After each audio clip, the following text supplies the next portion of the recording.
So before we begin our conversation, I want to just speak for a moment about this week's Torah portion.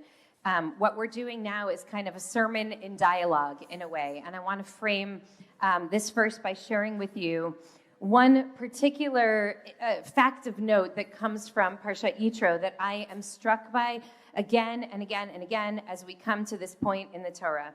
This is the Parashat, as we heard earlier when Danielle so beautifully read the revelation at Sinai, including the Ten Commandments, that really holds the sacred revelation that is at the very heart of our faith as Jewish people.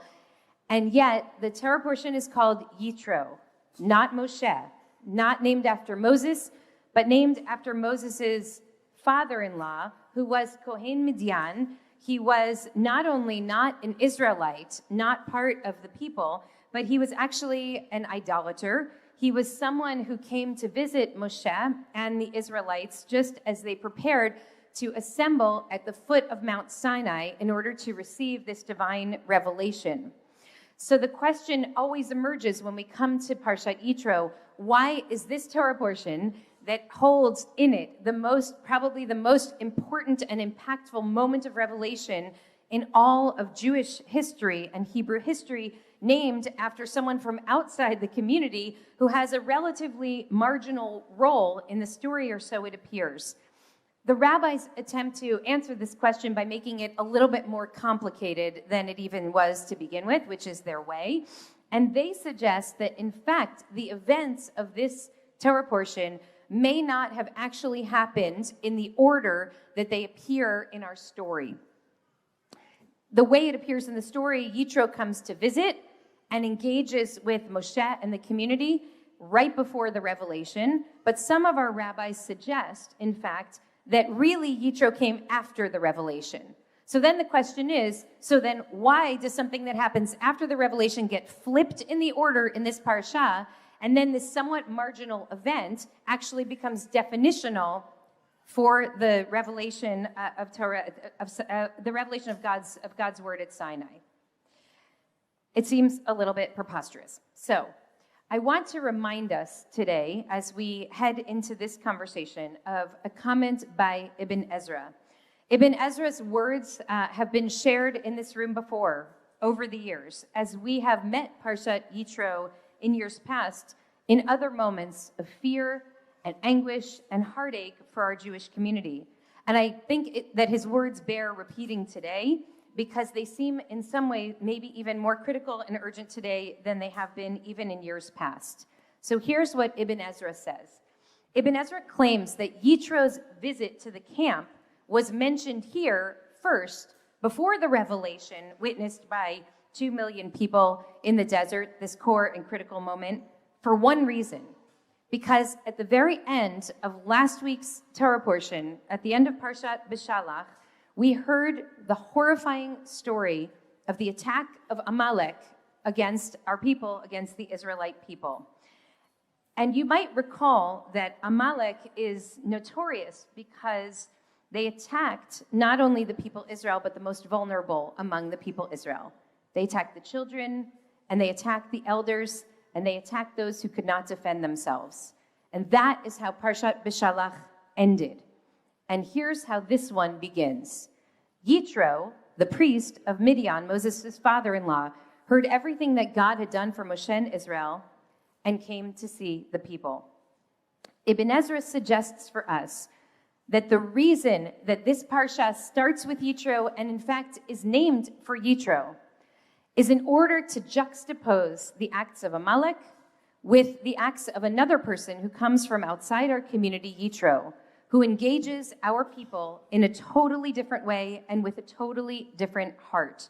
Ibn Ezra says, mention of Yitro is placed here because the Torah had just mentioned the evil that Amalek did, and the Torah wants to contrast those acts of cruelty with the good that Yitro brought to Israel.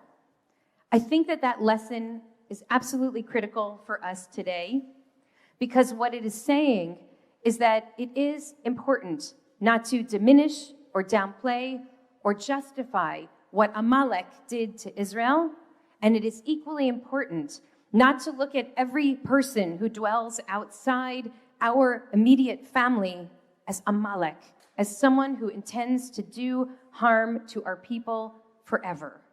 And so the Torah interrupts the flow of our narrative and inverts the plot line and buries the lead by all accounts to tell us about this seemingly marginal visit from Moses' father-in-law before even inviting us to the foot of Sinai to hear the divine revelation. Because it seems to be saying that this message, the message that our responsibility is to see the other, the one who lives and dwells outside of our immediate family, also as one of our own responsibility, and someone who could bring great goodness to us and whom we are responsible to bring goodness to, that message itself may be even more important than the divine revelation. The message of the relationship between Israel and Yitro may have primacy over the divine revelation itself. Ibn Ezra is reminding us that Yitro's goodness, that the wise counsel that he brings, the priceless wisdom and moral support, the force of good that he embodies is something that we must never forget and something that we must not marginalize, even though he appears to be a marginal figure, because in fact he is more reflective of the reality than we might instinctively ever feel. That is one of the reasons that I believe it is so important that we hear today from Mai and from Dr. Hardal, because precisely in this moment in which our hearts are broken and anguished as we continue to reel from and to grieve from atrocities that were committed against our family, we as a community are in danger of losing our moral sense and beginning to believe that everybody who's not me is an enemy of mine. And that is a profound danger and a profound moral failure for our family. And so what we must do is lift our gaze, expand the scope of our moral concern, and begin to believe that we can see the world as family, and especially and in particular, that Israeli Jews and Palestinians can see one another as family, just like Moshe and Yitro so many years before. And so I thank you for being here and for sharing your presence here. And I'm sure it's not an easy time to be away from home. And I know that today we are going to engage in a difficult conversation. I'm sure that this is one that will sound counterinstinctual and complicated and maybe even problematic for some of the people in this room.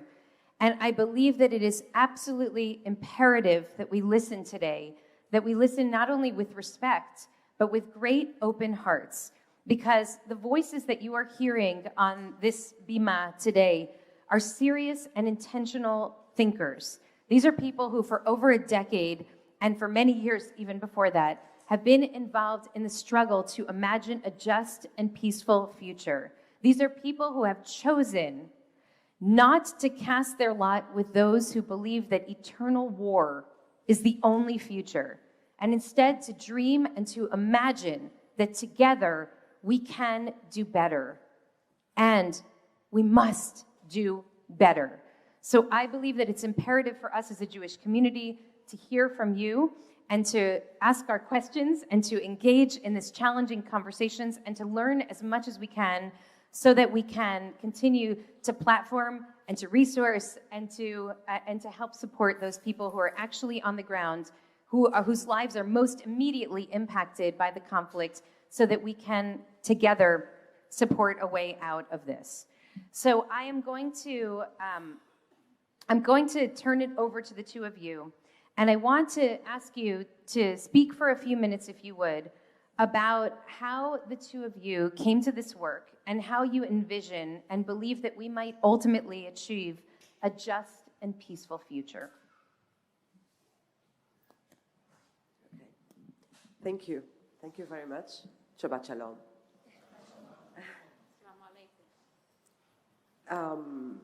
Okay, I will try to do it short, even though it's a little bit hard to do it short, but I will try. So I was born in the northern part of Israel. I was raised there. I studied at the Hebrew University. I moved then to Haifa, And I did my master's, I worked for 10 years, and then I left to Germany to do my PhD, where I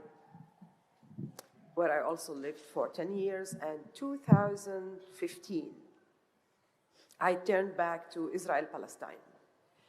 And I use sometimes maybe strange phrases for your ears, but for me it's Israel-Palestine. If you want to call it Eretz Israel, I'm fine with that. If you want to call it Palestine, I'm fine with that. So when I came back, I decided to be in a Palestinian context. And I lived in Jerusalem. Later on, I moved to Ramallah. And I started to work at Al-Quds University, which is a Palestinian university in East Jerusalem. Later on, I moved back in terms of my academic career to the Israeli side, to Western Jerusalem, and I started to be much more involved at Van Leer Institute and the Shalom Hartman. This long journey of being Israeli citizen, living abroad, coming back to Israel-Palestine, working, researching, teaching,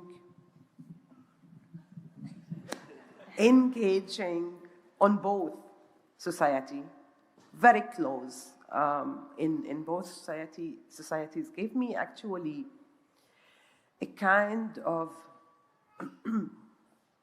a new understanding of myself, of my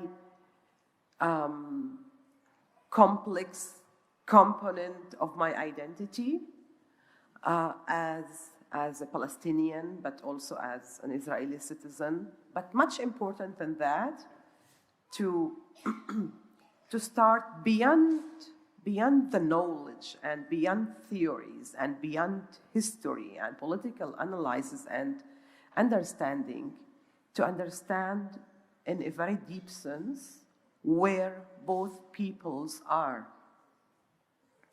And one of the most insights that I learned in this long journey, that both people are very rooted in this place, in Israel-Palestine, as a homeland, in a very sentiment, sometimes religious even understanding, theological, if you want,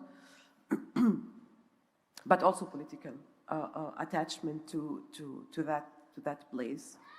And the second insight that I developed from my personal experience, that we can consider the whole space as a homeland, and we can live, both peoples, in this place the way I live it actually. I live in Israel, I live also in the Palestinian territories, in Ramallah. I work in both places, and it's doable. It's not so utopian if we want to do that.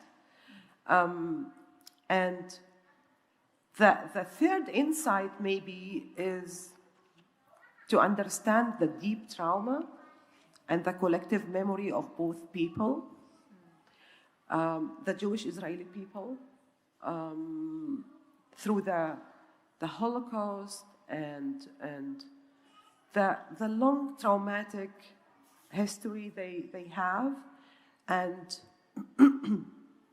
their attachment following that to be in Israel-Palestine, and to insist their existential need to be there in a kind of homeland and sovereign country. Meanwhile, to understand much more the existential fears of the Palestinian people following the Nakba in '48, and their continuous struggle to stay in Israel, Palestine, and build also their homeland. So all of these experiences, plus I cannot ignore that, plus my research academic interest brought me to a point a couple years ago to say, it's not enough for me to continue only being in the academic sphere. It's a very safe space to be in, where I can practice my political, moral impact on my students. I want to do something to be more influential in order to bring both people to have a better present and future. And that's why I engaged with Land for All 2.5 years ago. Thank you. And Mai?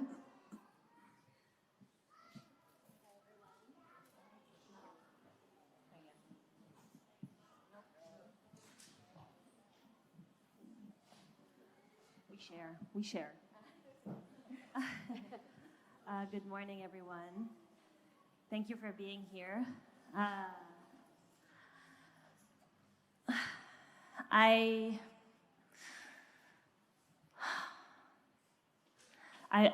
want to start by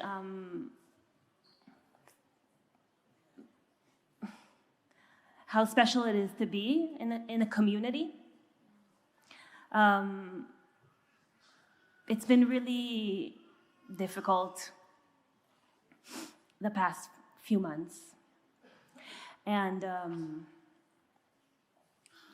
everything is very broken,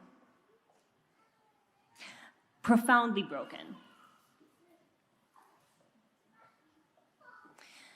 And I think we've been in such a survival mode in the past 4 months that we haven't had a time to break. And so actually, coming here right now has been we feel very uprooted. We feel like, the past 4 months, I think, has been, for many of us, for some of us, it's been a moment of such immense trauma and fear that people have just taken their stuff and left. And we've been talking about the shared trauma of Israelis and Palestinians, of having this safety bag. Very different, but also similar. Of Rula spending the past 4 months with a suitcase in her bag, in her car, and her passports at all times. And for me, so many of my friends have been just let's get out of here. Let's just get out of here and save our kids, fine, we'll go back to being, wandering Jews, but at least. For me, however, I've felt that my feet have become these roots, and I just couldn't move. I couldn't move. I couldn't move. I was this is where I'm gonna stay and fight for my home, whatever it takes. That was, and I say that because we are here because this is a very urgent moment. Hopefully, maybe historic, or it is historic. Hopefully, we can change history. But I want to start with how awful this moment is for all of us. Israelis, Jews, Palestinians, human beings, honestly. And I think it's important to acknowledge the darkness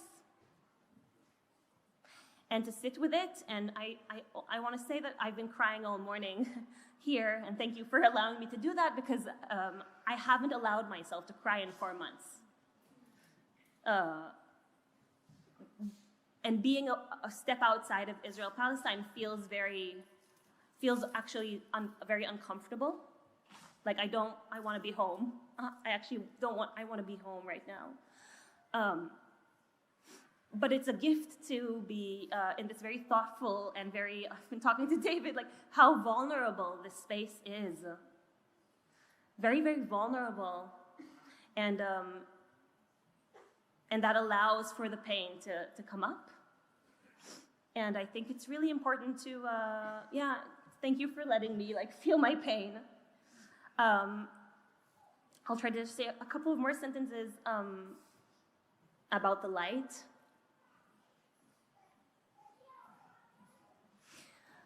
We're here not because we want to be here, but thank you for having us. We're here because this is a historic moment. And while we are here, the war or tragedy or whatever we want to call what's going on in Israel, Palestine, and specifically in Gaza and the West Bank, and for Palestinians inside of Israel as well, and East Jerusalem, and for all of us, this is a huge catastrophe, which is going on as we speak. And we are here today because this war, this catastrophe, this conflict needs to end. And we are here to say that things are so broken that hopefully the only way out of it is something different. And we are here to advocate that something exists.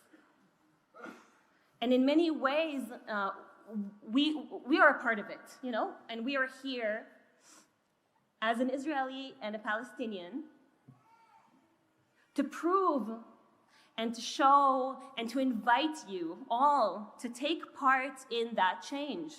Because whatever all of us have been doing so far is not good enough and probably not the right thing it hasn't saved us, right? It hasn't redeemed us. And so we are here to say that there is something to do. And I think we have some interesting and thoughtful ideas that we've been developing with the most incredible humans in Israel, Palestine, and around the world. And to invite you all to be a part of that change and to push all of us to step out of what has been this somehow awful yet comfortable complicity with the reality prior to October 6th or 7, and to say that we cannot, that is unsustainable. We have to change. We cannot go back. We have to move forward, and we have to collectively be thoughtful and reflexive and brave in bringing new ideas that are most based on values, based on identity, and pragmatic. To that, this is, of course, the reason that I'm so grateful for the opportunity to have these voices heard here, because I feel we're living in a moment here in the diaspora that is a moment defined by false binaries and by fake news and by a complete inability to see each other. And your starting point, the two of you, is that we must meet sorrow with sorrow and meet vulnerability with vulnerability and acknowledge the sacredness of each of our people's connection to this land. And so I deeply, deeply appreciate that. In addition to the really, I have to say, it is creative and it is imaginative and it is, for me, very exciting to read these ideas, which I've read for over the course of the last couple of years. I've been introduced to the proposal that you have, and it seems utterly impossible. And I'm so aware that everything good in the world seems impossible until it becomes a reality. And so I want you to share, if you will. Thank you for sharing a little bit about where your hearts are and what brings you into this work. But I'd love if you could get very specific with us about your alternative vision to an endless war and violence and how you imagine a partnership between equals. Your proposal is 2 sovereign states in Eretz Yisrael, Palestine, where both nations can fulfill their right to self-determination, but without strict physical and demographic separation. In other words, as you write, political separation, yes. Geographic and demographic separation, no. Mutuality, partnership, and equality, yes. So I want to ask you if you can tell us what that means, what you think are the benefits of this kind of radically creative approach, and what you think are the hurdles that we will have to overcome in order to get there. Take a couple of pieces of that, and then we'll keep going. I will start actually. Doesn't work. Justice. Is that? Oh my goodness. We are okay with sharing, and we will continue sharing. Exactly. Okay, maybe I start from this point. We don't have any other choice. We both, Palestinians and Israeli Jews, we are not going to disappear from Eretz Israel, Palestine. We are there. And we had very difficult times since 48, the establishment of the State of Israel. I don't want to refer much more back to the history before that, but we had also experiences during these 7 decades of living together, not in an optimal, equal existence, but we are there. We had tough times of fighting each other, but we have also, or we had good times to try to live together. And especially, if you remember, 30 years ago, when the two parties decided to sign a peace agreement for the first time in the long history of struggling against each other. So we had a kind of semi-successful experience, and that's why we believe that we can repeat this success, but we need to do it in a different way, according to different values, principles, and agreements. And maybe I would like to emphasize here, and then you can explain much more about the political program, the principles and the values both people need to agree about in order to think about a better future and about a solution and political settlement of this conflict. First of all, and we mentioned that, the first principle might be the right of belonging to this place as a homeland for both national groups, considering the Palestinians as well as the Jews as two national groups. And national groups usually seek to implement and achieve their right of self-determination. And here we move to the second principle of the right or equal right of self-determination of both people on the same homeland while sharing the homeland and not fighting on it.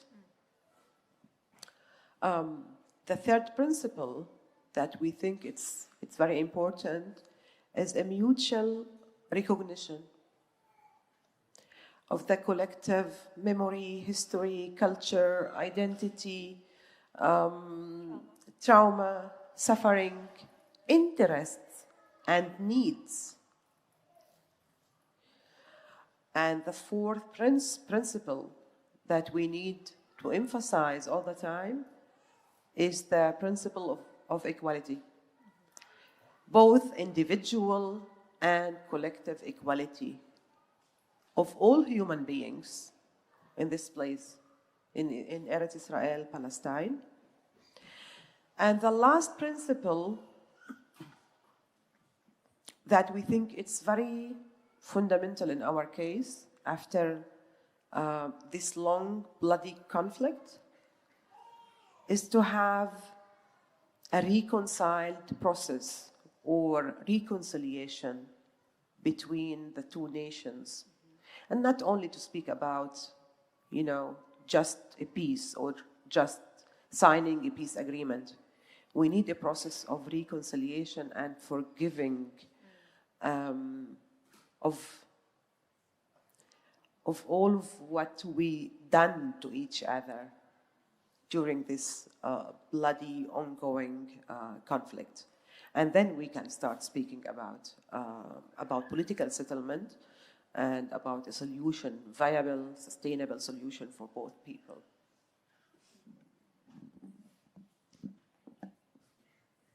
So as we're in California, I lived in California for a little bit.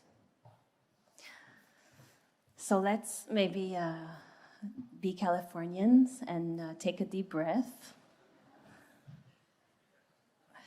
And take a moment to imagine a future where Israelis and Palestinians, you can close your eyes if you feel comfortable to do that, and that Israelis and Palestinians acknowledge the fact that no one is going anywhere, acknowledge the profound attachment to the homeland of ourselves and of the other people, and together find a way to have a better life for everyone. And that, to me, it's important to start with this political imagination moment, because that is a Jewish tradition that we have neglected in the past 75 years. It has been a beautiful skill of the Jewish people for so long, and it has been, we haven't practiced that muscle in a long time. And so I want to start, as you said, it's like unimaginable, but as you also said, like we have to start with that. We have to start with a vision. We have to start with the Northern Star of where we want to get, because at least in the past 20 years in Israel, people who care about life have not had a vision, have not had hope, have not had that future horizon to fight for and know where we're going. We haven't had that compass. We've just comfortably accepted this status quo, or shrinking the conflict, or managing the conflict, or normalization, or just like, let's put the Palestinians behind a wall and forget about that problem. And that has blown up in our faces in the most brutal and tragic way that no one could have imagined, by the way. In the place where we've had $1 billion wall and all the IDF and everything involved of like 16 years of siege and blockade, and that's where it blew up. As opposed to, by the way, 2 million Palestinians who live inside of Israel, who are the same families of the folks in Gaza. Apropos Yitro and Amalek, right? Same people, same families. 2 million of them are our doctors and our friends and our colleagues. 2 million are behind a wall, out there, separated, segregated, and that's where the violence came up. And so I'll try to move us to more concrete details in a moment, but just to say that this is the problem, okay? And what we claim is that part of the problem is the lack of vision, a lack of hope, lack of direction, lack of values, lack of ideas, imagination.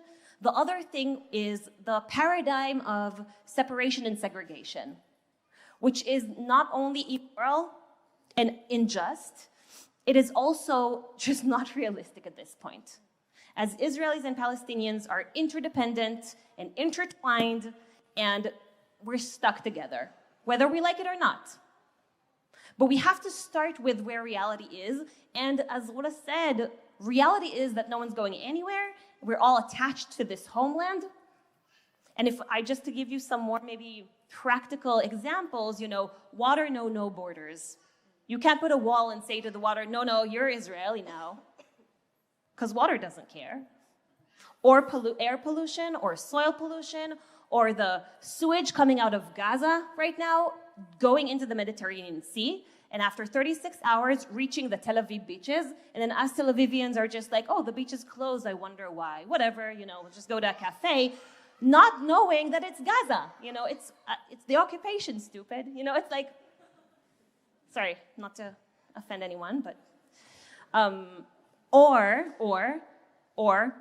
healthcare, COVID, or the awful things that are coming out of the humanitarian crisis in Gaza right now. These awful diseases that are spreading in Palestine and killing Palestinians, then hop on the IDF soldiers and then hop to me.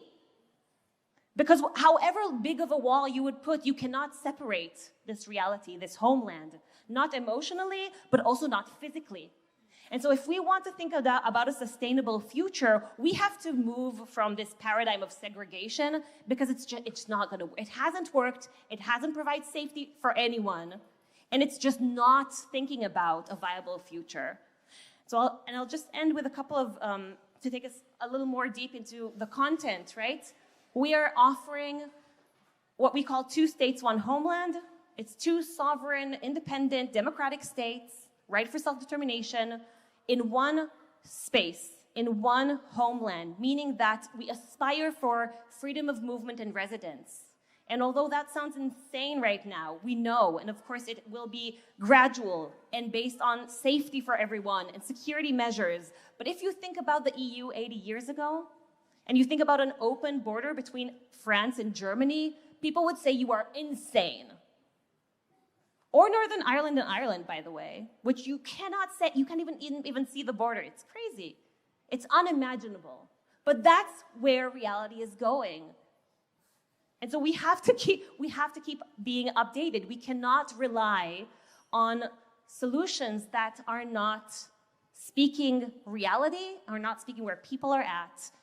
And what we're offering is an updated 2-state solution that will really take these things into consideration.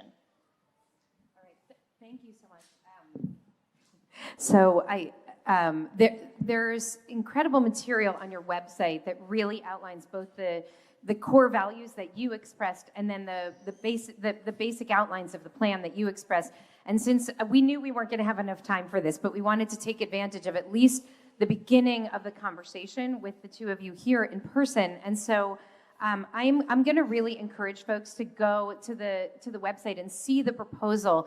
And I'm telling you that as you read it, you're going to say, this is nuts, exactly as Mai just said. There's no way this is possible, because trying to imagine that Palestinians and Israelis could flow from one place to another place and people would feel safe and would actually feel dignified and would actually feel honored in their humanity is almost unimaginable. And that is exactly why it matters so much right now. And so I feel what you're doing it's incredibly audacious and it is incredibly holy, because what you're asking us to do is lift our gaze from the terribly awful status quo of pre-October 7th to the even worse norms of this time post-October 7th, and actually dream of a different kind of reality. Core, as you write in your material, to this actually becoming a reality is the establishment of real trust between real human beings, Israeli and Palestinian. That trust can't be developed if we don't know each other, and if we're not hearing each other's voices and sharing our narratives and sharing our sorrow and speaking of our trauma together. And that's why this partnership between the 2 of you is so powerful and meaningful. Of course, it goes maybe without even mention, but the fact that you are 2 women in a moment in which we have been dragged into a really terrible and violent moment by very powerful men who feel again and again that the only way out of this is to continue to fight until the other is obliterated. It's not lost on me, and I hope not lost on any of us. And I again hear the echo of Danielle's voice reading Aseret HaDibrot today, reading the Ten Commandments. And I wonder what it would mean to hear the voices of these women who are crying out from within the depths of your own anguish and asking us to dream. Because it seems to me that if you can trust one another, if you can meet trauma with trauma and sorrow with sorrow, and from out of that dream of a different future, how much the more so are we all obligated to do so as people who are here to echo and support you. So I'm gonna wrap us up by simply saying the words that you offer in your own language here. You write, "A land for all is not a fantasy. It's rooted in the historical, geographic, and emotional realities of the conflict. It is based on historic precedent. It is not a closed-ended solution. On the contrary, it invites discussion, comments, corrections, and additions.